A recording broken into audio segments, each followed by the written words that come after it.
Today I'm taking with the MAIWO 40 gigabit per second M.2 NVMe Enclosure. So here's the enclosure. It is fully aluminum. We got a large loop for a tether on the top. We got our USB-C port on the bottom. We got a little spot for our fingernail so we can pop this guy open. And it does appear that that is held together with detents. So there's our M.2 socket. And we got a little bit of air ventilation there on the side. So it comes with a Velcro loop with a clip. So if we want to, we can just put this guy right onto our bag. We got our USB-C to USB-C cable. We got a thermal pad and a plate.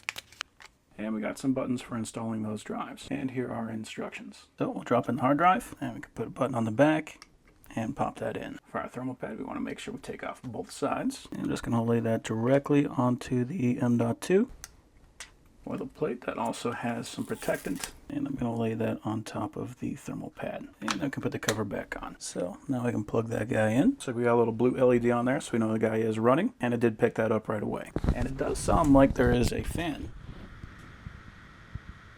So it's pretty quiet, but it is there. So that's good. That means it is going to have good cooling. So I'm going to copy about 15 gigabytes worth of pictures and videos, and we're going to put it on this drive.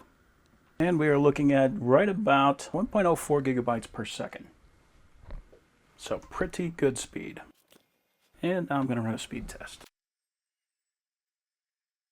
Okay, for the sequential 1x8 8 process 1 thread, we got 3320 on the read and 2247 on the write. For the sequential 1x8 1 process 1 thread, we got 2830 and 1313. For the random 4K 32 process 1 thread, we got 47 and 333. And for the random 4K 1 process 1 thread, we got 70 and 6. So these are excellent speeds to get out of any enclosure. Now, it is worth keeping in mind that I'm currently using Thunderbolt 3 port. You could expect to get numbers that are even better than this if you're using a Thunderbolt 4 port. So overall, that is an excellent enclosure.